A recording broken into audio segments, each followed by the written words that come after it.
किशन भैया की शादी ठीक हुई। अब यहाँ पे बता रहे हैं लेखक कि किस तरह से उसके भैया की शादी में दादी माँ जो थी वो कितनी ही बहुत ही ज़्यादा अंदर से जागरूक थी और किस तरह से घर के सभी कामों को देख रही थी और किसी पर भी वो विश्वास नहीं कर पा रही थी। तो वो यहाँ पे बताया गया है कि कृष्ण भैया की शादी ठीक हुई। दादी माँ के उत्साह और आनंद का क्या कहना।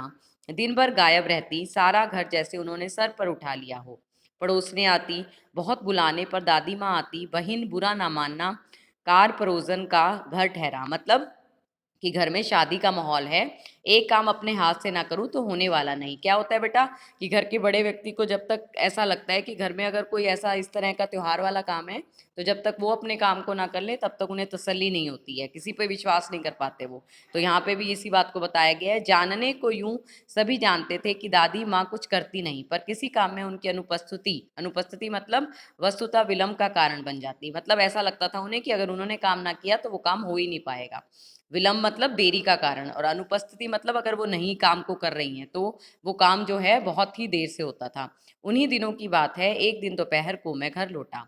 भारी निकसार में दादी माँ किसी पर बिगड़ रही थी। निकसार मतलब बाहर, घर के बाहर कोई खड़ा था और देखा पास के कोने में दुबकी रामी की चाची खड़ी है। तो बताया गया है, किसी का नाम लिया जा रहा है कि रामी की चाची खड़ी थी। सो ना होगा धनो, रुपए मैं सूद के साथ आज दे दे। क्या मतलब कि मेरे सूद के साथ, ब्याज के साथ जो है, जो तुमने रुपया लिया हुआ था वो वापस कर दो। तेरी आंख में तो शर्म है ही नहीं।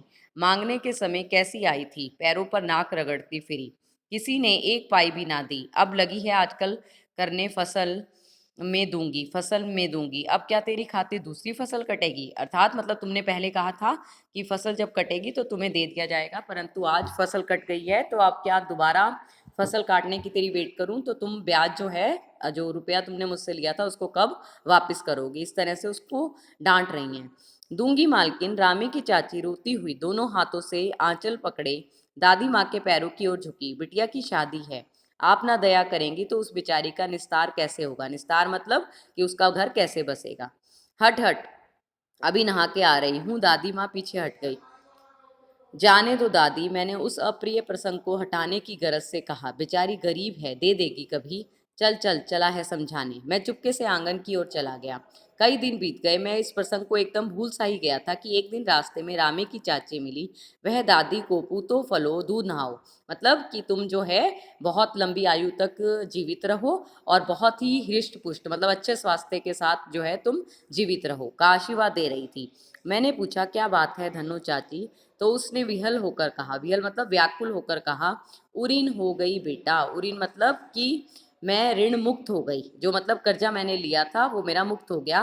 भगवान भला करे, हमारी मालकिन का कल ही आई थी, पीछे का सभी रुपया छोड़ दिया, ऊपर से 10 रुपए का नोट देकर बोली, देखना धनो, जैसी तेरी बेटी वैसी मेरी। 10 5 के लिए हंसाई ना हो, देवता है बेटा देवता। उस रोज तो बहुत डांट रही थी। तो अब क्या हुआ कि चाची बता रही है कि किस तरह से तुम्हारी दादी ने जो सारा कर्ज था वो भी वापस माफ कर दिया है और साथ में 10 रुपए भी दिए हैं। वह तो बड़े लोगों का काम है बाबू, रुपया देकर डांटे भी ना तो लाभ ही क्या। मैं मन ही मन इस स्तर पर हंसता हुआ आगे बढ़ गया। किशन के विवाह के दिनों की बात है। विवाह के 4 5 रोज पहले से ही औरतें रात रात भर गीत गाती हैं। विवाह की रात को अभिनय भी होता है। यह प्राय एक ही कथा का हुआ करता है। उसमें विवाह से लेके पुत्रोत्पत्ति तक सभी दृश्य दिखाए जाते हैं। मतलब क्या होता है कि स्टेज पे जैसे शो होता है उस तरह से बताया गया है कि जो है विवाह की रात को अभिनय भी होता है। मतलब बच्चे वो जैसे लेडीज संगीत का प्रोग्राम वगैरह होता है उसी तरह से यहाँ पे बताए जा रहे हैं कि इस तरह से कोई लोग जो है मिलकर एक कथा का प्रसारण करते हैं, मतलब अभिनय करते हैं। विवाह से लेकर मतलब पुत्र की उत्पत्ति तक के सभी दृश्य दिखाए जाते हैं। सभी पार्ट औरतें ही करती हैं, मतलब अभिनय किया जाता है। मैं बीमार होने के कारण बारात में ना जा सका। मेरा भाई राघव दलान में सो रहा था, वह भी बारात जाने के बाद पहुंचा था। औरतों ने उस पर आपत्ति की तो दादी माँ बिगड़ी, लड़के से क्या पर्दा, लड़के और ब्रह्मा का मन एक सा ही होता है, मतलब साफ दिल के होते हैं। मुझे भी पास ही एक चारपाई पर चादर उड़ाकर दादी माँ ने चुपके से सुला दिया। बड़ी हंसी आ रही थी। सोचा कहीं और जाकर हंस दूं, भेद खुल जाए तो निकल बाहर किया जाऊंगा, पर भाभी की बात पर हंसी रुक ना सकी और भंडाफोड़ हो गया। देबू की माँ ने चादर खींच ली। कहो दादी, ये कौन बच्चा सोया है? बेचारा रोता है शायद, दूध तो पिला दूं। हाथापाई शुरू हुई। दादी माँ बिगड़ी, लड़के से क्यों लगती है? सुबह रास्ते में देबू की माँ मिली। कल वाला बच्चा भाभी। मैं वहां से जोर से भागा और दादी माँ के पास जा खड़ा। वस्तुतः किसी प्रकार का अपराध हो जाने पर जब हम दादी माँ की छाया में खड़े हो जाते तो अभय दान मिल जाता, मतलब लोग हमें क्षमा कर देते। स्नेह और ममता की मूर्ति दादी माँ की, स्नेह और ममता की, यानी दादी जो थी वो स्नेह और ममता की मूर्ति थी। एक एक बात आज जैसे कैसे कैसे मालूम होती थी। परिस्थितियों का वात्य चक्र जीवन का सूखे पत्ते सा कैसे नाचता है। परिस्थितियों का वात्य चक्र मतलब घूमता हुआ चक्र। उसे दादी माँ खूब जानती थी। दादाजी की मृत्यु के बाद से ही वे बहुत उदास रहती थी। दादाजी की मृत्यु के बाद कैसी हो गई थी दादी? बहुत उदास रहने लगी थी। संसार उन्हें धोखे की तरह ही मालूम होता था। दादा ने उन्हें स्वयं जो धोखा दिया, वे सदा उन्हें आगे भेजकर अपने पीछे जाने की झूठी बात कहा करते थे। मतलब दादाजी ने तो कहा था कि पहले जो है वे सदा उन्हें आगे भेजकर, मतलब कहते थे कि पहले तुम जाओगी और फिर मैं जाऊंगा। तो इस तरह से दादी को शिकायत थी कि पहले आप चले गए तो आपने मुझे झूठा वादा किया। दादा की मृत्यु के बाद कुकर मुते की तरह बढ़ने वाले मुंह में राम बगल में छुरी वाले दोस्तों की शुभ चिंता ने स्थिति और भी डांडाबोल कर दी। दादा के श्राद्ध में दादी माँ के मना करने पर भी पिताजी ने अतुल संपत्ति व्यय की। अब क्या था कि श्राद्ध पे पिताजी ने बहुत सारा, अतुल मतलब जो तुल जिसे नापा ना जा सके, बहुत अतुलनीय संपत्ति को खर्च किया। और वह घर की तो थी नहीं। दादी माँ अक्सर उदास रहा करती। माघ के दिन थे। कड़ाके का जाड़ा पड़ रहा था। पछुए का सन्नाटा, पछुआ मतलब पश्चिम दिशा का सन्नाटा, और पाले की शीत हड्डियों में घुसी पड़ती, मतलब बहुत ठंड पड़ रही थी। शाम को मैंने देखा दादी माँ गीली धोती पहने कोने वाले घर में एक संदूक पर दिया जलाए हाथ जोड़कर बैठी हैं। उनके स्नेह कातर आंखों में मैंने आंसू कभी नहीं देखे थे। मैं बहुत देर तक मन मारे उनके पास बैठा रहा। उन्होंने आंखें खोली। दादी माँ, मैंने धीरे से कहा, क्या है तू यहाँ क्यों बैठा है? दादी माँ, एक बात पूछूं, बताओगी ना? मैंने उनकी स्नेहपूर्ण आंखों की ओर देखा। क्या है पूछ। तुम रोती थी? दादी माँ मुस्कुराई। पागल, तूने कभी खाना भी नहीं खाया?